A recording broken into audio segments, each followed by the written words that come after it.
All right, for this one, you might want to grab your headphones. We're about to dive into a film that promises to be a true auditory nightmare. We're talking about Undertone. So, I want you to picture something. Imagine a horror film, but there's no monster, no creature lurking in the shadows, no masked killer, nothing to see. So what's chasing you? Well, it's a sound. And the terrifying part is, once you hear it, it follows you, everywhere. That is the chilling premise we're going to unpack. So how in the world does a movie like Undertone build an entire world of fear just out of sound? Let's break it down. Okay, so here are the vitals. We're looking at a 2026 psychological horror thriller, and right away, you see that A24 logo, which, usually means we're in for something different. It's directed by Ian Tuason and stars Nina Kiri as our protagonist, Evie, in what's pretty much a one-woman show. Our main character, Evie, is a paranormal podcaster. Her job is literally to seek out the unsettling for a living. But the story immediately throws her into this really personal crisis.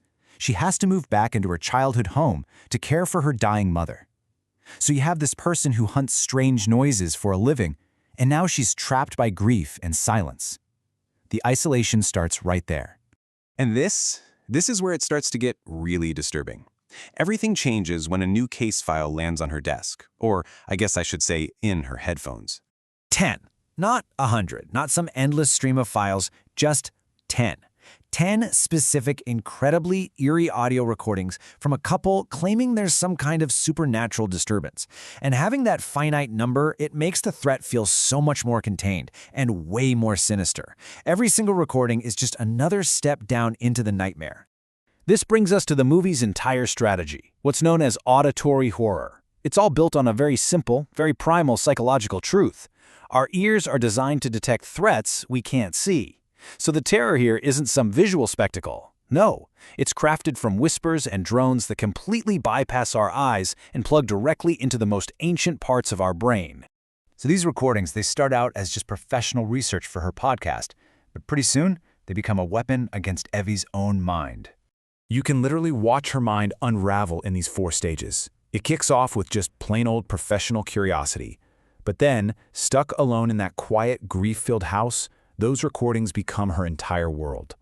This spirals into a dangerous obsession where she just can't stop listening. And finally, paranoia completely takes over. The sounds aren't just in her headphones anymore, they're in the house with her. That line between being the researcher and being the subject of the research, it just dissolves. Evie becomes totally lost in her own experiment, and she's completely unable to tell where the recording ends and her own fragile reality begins.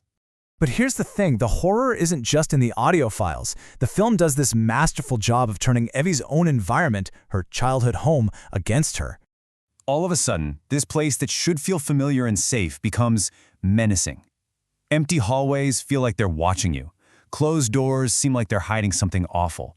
And the silent rooms, it feels like they're actively listening. The house is no longer a sanctuary. It's an accomplice to the horror. So what's actually in this toolkit of terror? It's not loud bangs or cheap jump scares. We're talking about the unsettling whisper you can't quite make out, which forces you to lean in closer. It's the low, ambient drone that just puts your whole nervous system on edge. And it's the distorted sounds that make something familiar feel totally alien and deeply, deeply threatening. So you take all these elements, the psychology, the setting, the sound, and they combine to create a climax that you don't just watch, you experience it. The film drives home this one absolutely terrifying point. The source of your fear isn't standing in the corner of the room. It's already inside. It's in your ear, in your head, and you can't escape it just by closing your eyes. And this is the core idea of the entire film right here. It really challenges us to rethink what we find scary. What if the most powerful kind of terror isn't something we see, but something we hear? And so, we leave you with that question. In a world of visual monsters, maybe the most frightening thing of all is a horror that you can only hear, echoing long after the screen goes dark.